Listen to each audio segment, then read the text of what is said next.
Introduction. Perkenalkan, nama saya Nur Indra Natsir dengan NIM 20300121040. Perkenalkan, nama saya Muhammad Anugrah Pratama Jairul Sahin dengan NIM 20300121047 dari kelas MPIB 2021. Ya, perkenalkan, nama saya Muhammad Arif dengan NIM 2030011210055. Perkenalkan, nama saya Widianti Putri dengan NIM 20300121057 dari kelas MPIB 21.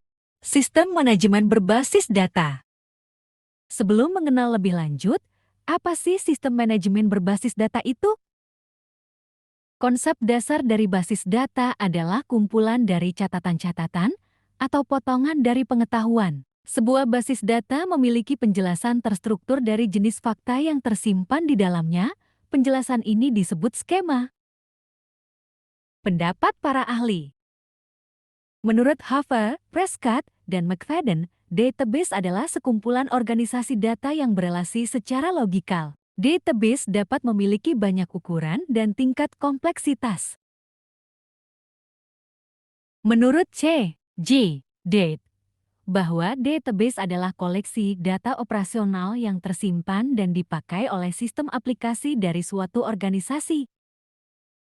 Menurut Gordon C. Everis, bahwa database adalah koleksi atau kumpulan data yang mekanis, terbagi share, terdefinisi secara formal dan dikontrol terpusat pada organisasi. Menurut James A. Hall, sistem manajemen basis data adalah sebuah sistem perangkat lunak khusus yang diprogram untuk mengetahui elemen data mana yang bisa diakses didapatkan otorisasinya oleh pemakai. Menurut Connelly, DBMS atau Database Management System merupakan sebuah perangkat lunak yang memungkinkan pengguna untuk mendefinisikan, membuat, mengambil data, dan mengontrol akses kepada database. Dari semua itu, fungsinya DBMS apa? Kamu nanya, kamu bertanya-tanya. 10 fungsi DBMS antara lain. Pertama, menjaga integritas data. Kedua, penyimpanan data storage management. Ketiga, kamus data. Keempat, transformasi dan penyajian data. Kelima, keamanan data. Keenam, memungkinkan akses beberapa user. Ketujuh, menyediakan prosedur backup dan recovery. Kedelapan, menyediakan bahasa akses dan pemrograman. Kesembilan, menyediakan interface untuk komunikasi. Kesepuluh, manajemen transaksi. Hardware perangkat keras. DBMS dan aplikasi membutuhkan perangkat keras untuk dapat berjalan. Perangkat kerasnya dapat berupa satu personal komputer, satu mainframe, maupun jaringan yang terdiri dari banyak komputer. Perangkat keras yang dibutuhkan bergantung dari permintaan dari organisasi dan DBMS yang digunakan. Software perangkat lunak. Komponen dari perangkat lunak terdiri dari perangkat lunak DBMS itu sendiri dan program aplikasi bersama dengan sistem aplikasi, termasuk perangkat lunak jaringan jika DBMS digunakan melalui jaringan. Data. Mungkin komponen yang terpenting pada DBMS, terutama dari sudut pandang pengguna, adalah data. Data berperan sebagai jembatan antara komponen mesin, hardware, dan software, dan komponen manusia, prosedur, dan manusia. Database berisi baik data maupun metadata, yaitu data tentang data. Struktur database disebut skema. Prosedur. Prosedur menunjuk pada instruksi dan aturan yang mempengaruhi desain dan penggunaan dari database. Para pengguna sistem dan para staf yang mengatur dokumen prosedur database yang dibutuhkan dan bagaimana cara menggunakan atau menjalankan sistem. Manusia. Orang-orang yang berhubungan dengan sistem antara lain. A. Desainer basis data. B. Pengembangan aplikasi. C. Pengguna akhir. Cara menggunakan basis data. Laporan dan formulir. Kebanyakan laporan dan formulir yang dibutuhkan oleh pengguna dapat dibuat tanpa bantuan dari profesional sistem informasi. Perbedaan terbesar antara formulir dan laporan adalah dalam formatnya. Perbedaan terbesar antara formulir dan laporan adalah bahwa formulir memiliki kemampuan ini, namun jarang. Perbedaan terbesar lainnya antara formulir dan laporan adalah bahwa formulir dapat digunakan untuk menambah, menghapus, dan memodifikasi record basis data. Query.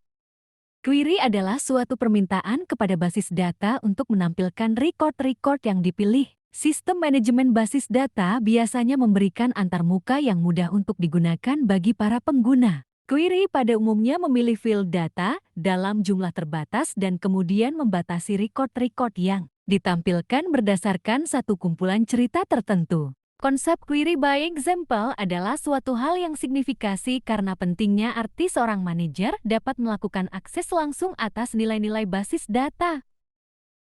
Model basis data. Model hierarkis. Model hierarkis mengatur data ke dalam struktur mirip pohon, di mana setiap catatan memiliki induk tunggal atau root. Catatan record dipilah dalam urutan tertentu. Perintah itu digunakan sebagai tatanan fisik untuk menyimpan database. Model ini bagus untuk menggambarkan banyak hubungan dunia nyata. Model ini terutama digunakan oleh sistem manajemen informasi IBM pada tahun 60-an dan 70-an, tetapi jarang terlihat hari ini karena inefisiensi operasional tertentu. Model relational. F-Code pertama kali mengajukan prinsip-prinsip model rasional di akhir tahun 1960-an. Model formal ini didasarkan pada aljabar relasional dan serangkaian teori yang menjadi basis teoritis bagi sebagian besar operasi manipulasi data yang digunakan. Model jaringan. Model jaringan dibangun berdasarkan model hierarkis dengan memungkinkan banyak hubungan antara catatan terkait yang menyiratkan banyak catatan orang tua parent records. Berdasarkan teori himpunan matematis, model dibangun dengan serangkaian catatan terkait. Setiap set terdiri dari satu pemilik atau catatan induk dan satu atau lebih anggota atau catatan anak child records. Record dapat menjadi anggota atau anak dalam beberapa set, memungkinkan model ini untuk menyampaikan hubungan yang kompleks. Itu paling populer di tahun 70-an setelah secara formal didefinisikan oleh Konferan. Apa sih untung dan ruginya DBMS? Ada yang tahu teman-teman? Keuntungan sistem manajemen basis data.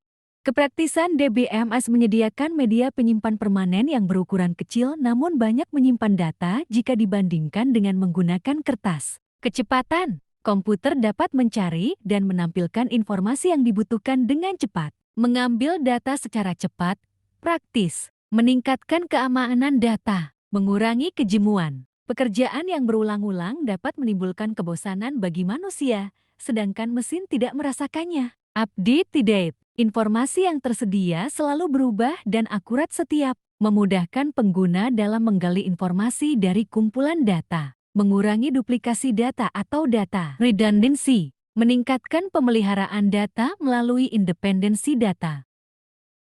Nah, kalau ini, kerugian sistem manajemen basis data.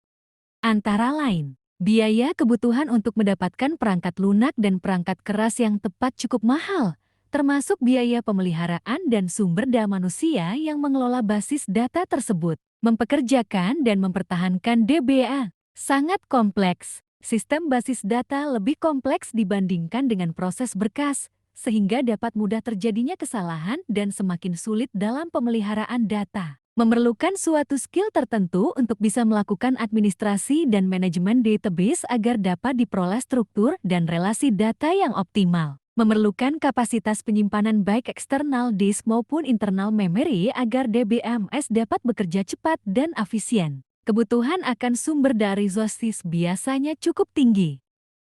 Cukup sekian video dari kelompok 8 MPI 2021. Kami pamit undur diri.